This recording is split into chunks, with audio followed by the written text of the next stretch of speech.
What is going on, guys? I am the FDGURU, bringing to you guys an NFL Week 2 video of my DFS podcast. We have 12 games again on the main slate for Sunday. Instead of 8 earlier games and 4 afternoon, we have 9 early games in 3 afternoon games. And then, again, no Sunday Night Football on the main slate, which is just awesome in every which way. We've got some great value again. Hopefully my video and plays last week helped you cash some lineups. I know Jamar Chase was a huge dud. He screwed me over in a bunch of ways. You're still going to want to target him, though, because he's in another great spot this week, and Joe Burrow most likely won't repeat that performance. But as usual, I'm going to give you guys a play for each position. Give this video a like, subscribe. Let people know about it so we can grow this here together. I'm also doing another Guru credit code for my website in the middle of this video. 20 free Guru credits for you guys, so just stick around. I will give you that code at some point in the middle of the video. So our quarterback, it's hard to argue any of these top guys, but I got to look at Lamar Jackson, 8,500. The Ravens are projected the most points on this slate this week, 28.5 points, 2 whole points higher than the number 2 team, which is the Detroit Lions against the Bears. The only way Lamar doesn't put up another monstrous fantasy game is if, they're up like 24-0 at half and they just, the whole second half just kind of run the ball and don't really try to score. If the Browns can somewhat stay in this game, kind of like what they did against the Bengals, Lamar should do plenty to get to his number, even at $8,500. I'm not going to steer you off of Josh Allen against the Jets. He could obviously do some disgusting things against that team. Jalen Hurts, I'm not is high on at 8,300 against the Chiefs. I do like Joe Burrow again. It's an awesome spot at home against the Jaguars. They really wanted to lose that game in week 1 against the Browns. They got very lucky. They were only up 1 point. The Browns kicker missed like a 30-yard field goal. That actually really pissed me off because I needed Jamar Chase so bad on my lineups. The Browns kicker missing that field goal just made it so the Bengals could run out the clock, whereas if they were down 2 after the made field goal, they would have had to really throw the ball to get downfield. So a lot of the times in fantasy football, it's not so much about the players, but it's about the sequence of the game and what the outcome ends up being, because if teams are up, you're just not going to get nearly as many looks from your receivers and quarterbacks as you would if they were down. But Lamar should do a lot of things. He's projected for over 200 passing yards, projected for 45 rushing yards, probably going to get 2 or 3 touchdowns either through the air or on the ground.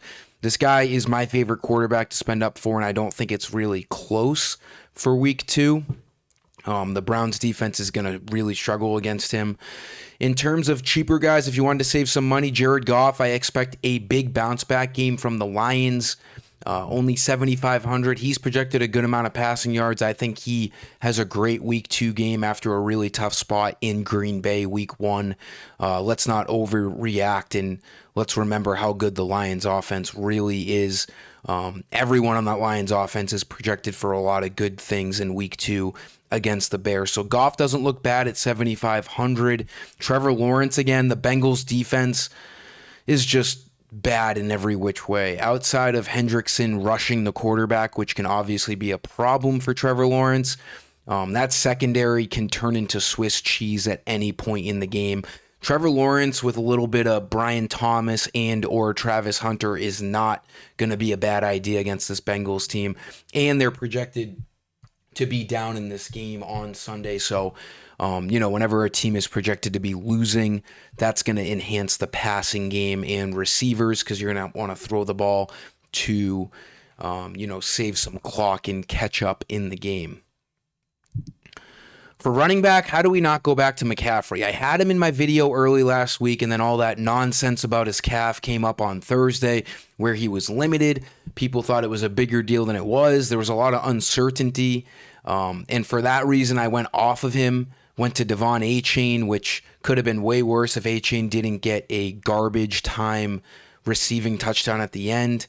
Ended up saving face a lot, but I knew once McCaffrey was starting and I got off of him, I knew he was going to be a great play. The guy got 18.7 fantasy points without even scoring a touchdown.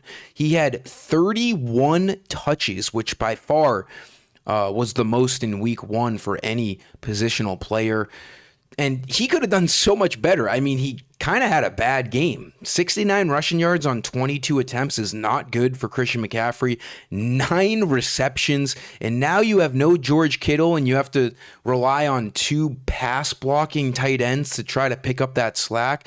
McCaffrey could be in for another week of double-digit targets in the passing game for dump passes and running routes. The Saints defense, I have no problem with. He should be just fine. He just looked so great. The fact he almost got 20 fantasy points without scoring a touchdown and having bad rushes just really puts him at the sky is the limit type fantasy play for week 2. I love him at sub 9K. He was only like 8K last week, which, you know, outside of the injury concern made him a must play. But now at 8,900, I think it's worth spending up at Christian McCaffrey. Now I'm probably going to run a GPP. Like, I'm thinking Lamar's in my cash and or hybrid along those lines for cash games. And I'm probably going to do a flip in GPP. I'm going to find another quarterback to go to, and I'm probably going to look at Derrick Henry because there is a universe here where they're up early in the game and Derrick Henry gets like 25 rushes, and we all saw that he is not slowing down this year. He looked like prime Derrick Henry. He is definitely getting towards the end of his career. He's getting older, but I'm not sure that this year is the year that he's going to show decline. He looked unbelievable, stiff-arming Bills secondary guys into the dirt, 170 rushing yards. I mean, can they both go off, Henry and Lamar? Sure, but you're paying a lot, and, you know, only one player can score a touchdown. So I think it's a better idea to flip the guys, whatever lineups you are doing. If you have Lamar, I would not pick Henry. And then if you're picking a different quarterback, go for Derrick Henry, because Henry could drop, you know, 150 yards and 3 touchdowns directly on top of the Browns' heads on Sunday. So we all know the potential there. I do like McCaffrey a little bit more, strictly because this guy got 10 targets last week. And I think Jawan Jennings is probably going to play, but nonetheless, they are really depleted without George Kittle. You know, Ricky Pearsall looked great, but I mean, that's not going to keep Brock Purdy away from dumping the ball to McCaffrey. I actually think Brock Purdy might be questionable too. A lot of questions going on in this 49ers offense. I do expect Brock Purdy to play, and I expect Jawan Jennings to play either. You know, either way, it doesn't matter. McCaffrey's going to be in for another huge workload as long as we don't get more scary practice injury news from him at the end of the week. But McCaffrey looks like a full go. The fact that he got 31 touches last week tells me his calf is just fine. Wide receiver, or I should talk about some other cheap running backs. I didn't actually prepare for this, so I'm just going to kind of go along with it here, see if we can find any. Jaylen Warren at sub 6K again. He's the number one guy for the Steelers, pass catching as well. He looked good last week. He had a receiving touchdown, 11 rushes. For a guy who's 5,800, if he's getting double-digit rushes with targets, that's not a bad play at all against this Seattle defense that did not look great in week 1. J.K. Dobbins got plenty of work, but you do have the split backfield with R.J. Harvey. They could end up, you know, seeing easily a split 50-50 carry, so that's a little risky. Zach Charbonnet ended up getting more work, it seemed like, than Kenneth Walker in week 1, which is something we need to monitor. That's nothing I want to be a part of early on in the season. Trevion Henderson, this guy's poking out again for me this week. He might be the number one guy sooner than I thought. He started the second half. He's a pass catcher, got 6 targets, 6 catches, 24 yards. He was $4,700 last week. I wanted him everywhere. 8 fantasy points wasn't even that bad, and they did not establish a run game at all throughout the game.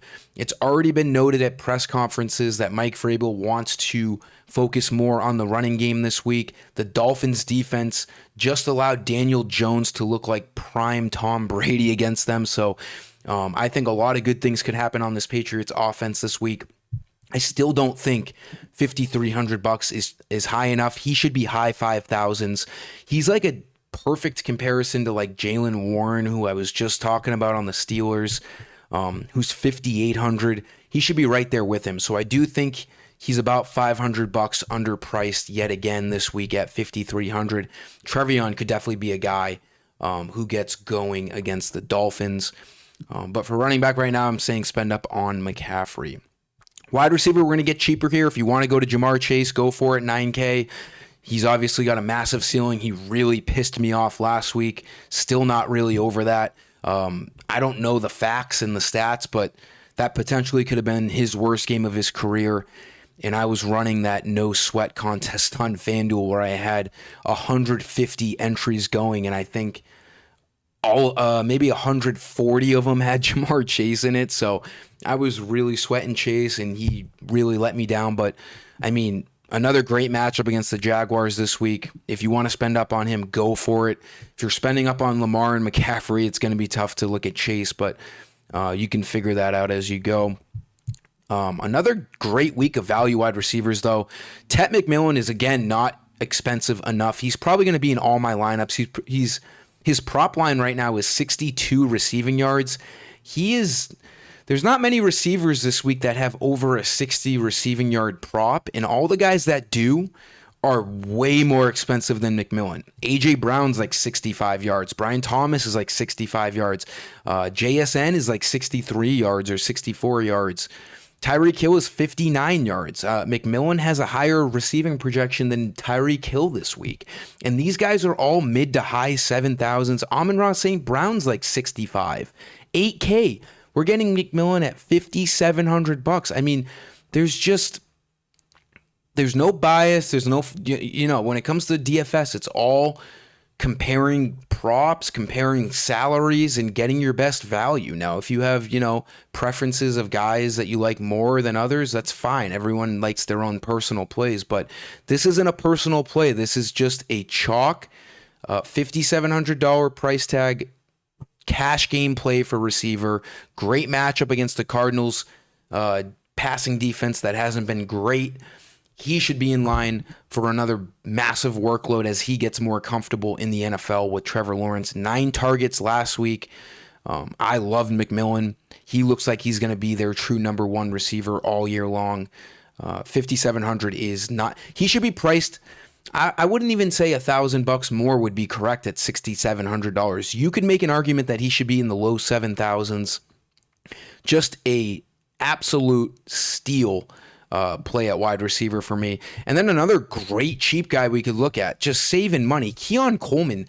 I mean, that was by far the best game of week one. That the Bills and Ravens game was unbelievable. You could make an argument, maybe the best game ever. I have a hard time saying that it's a better game than the Patriots comeback in the Super Bowl against the Falcons, but nonetheless, that was for regular season games. That was just straight up fireworks. Keon Coleman, I know most of you guys probably watched that game. It was a primetime game. He looked great. He looked like a true number one receiver. You had Shakir doing his little slot things in the middle, getting his 5 to 10 yards in the middle of the field. But Keon Coleman looked great down the sidelines. He got very lucky on that touchdown catch. Deflected, wasn't even thrown to him, and he ended up catching it in the back of the end zone. But even without the touchdown, let's take away the 6 fantasy points. He would have had 11 targets, 8 catches, 112 yards. He looks like the true number one guy. He's probably going to be projected the most targets over any other receiver on the Bills every week. They brought over Josh Palmer from the Chargers. He's more of a secondary guy. Shakir could be a number one guy, but he's a slot guy, so you can't really, bring up his potential too much. He doesn't have any huge hitting plays. Keon Coleman's the sideline guy.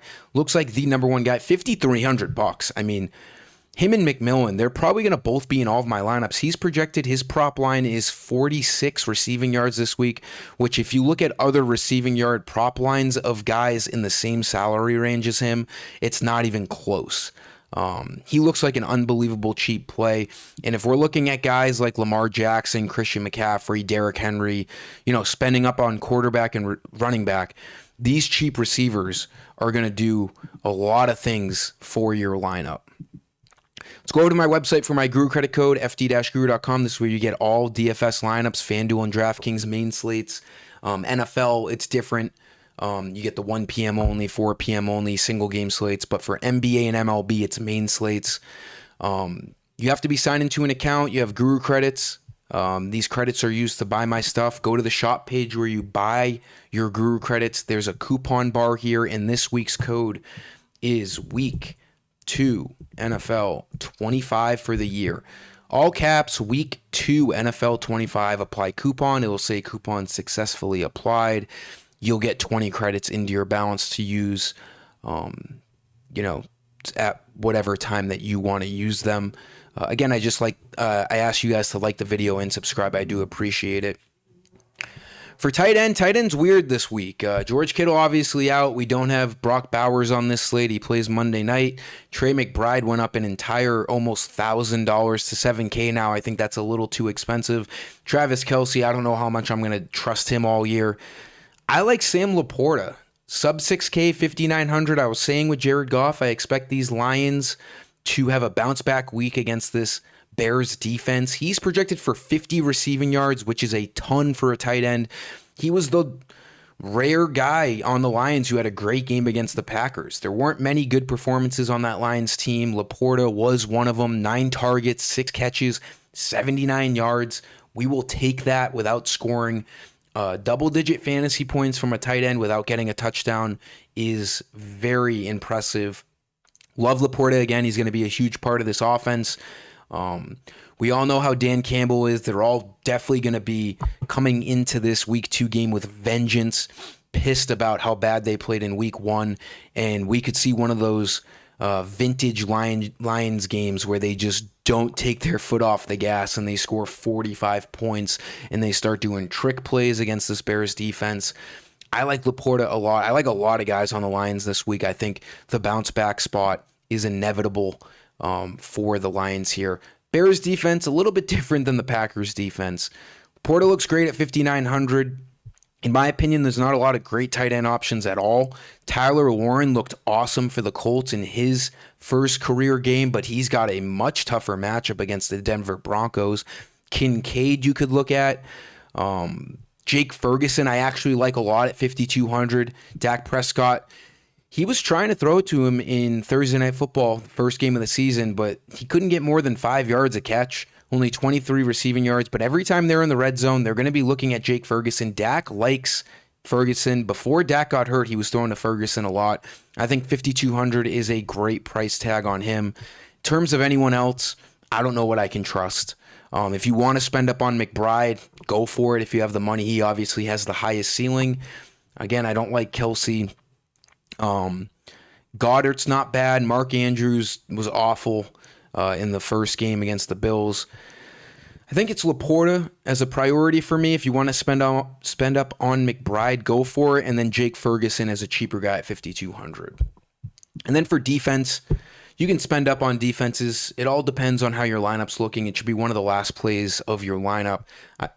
I think the best value here is the Cowboys. $3,400, almost bare minimum, against the Giants with Russell Wilson. They looked so bad Week 1 against the Commanders. I don't think it's going to be a hard task for this Cowboys defense to put up some fantasy points against this Giants offense. I know they only got technically 1 fantasy point against the Eagles, but they did a pretty good job holding off Saquon Barkley. Barkley didn't rush for that many yards. A.J. Brown caught 1 pass for whatever it was, 8 yards. Devontae Smith didn't do much. Jalen Hurts had a couple scrambles, and that was really the whole game. They stayed in that game. They lost by 4. Could have been way worse. Didn't really get sacks, didn't get turnovers, but I liked what I saw out of this Cowboys defense without Micah Parsons. I expected way worse things, and now that their standard is this Eagles offense and they're going into week 2 against the Giants, they're going to feel pretty good, and I think this price does not reflect the spot at all at $3,400. Looks like by far the best value defensive play this week. That'll do it for this video, guys. Thanks for stopping by. Again, give it a like. Get those Guru credits. Let's have a great week 2. I'm feeling confident as ever, as always. Let's cash this week. Until next time, I am the FD Guru.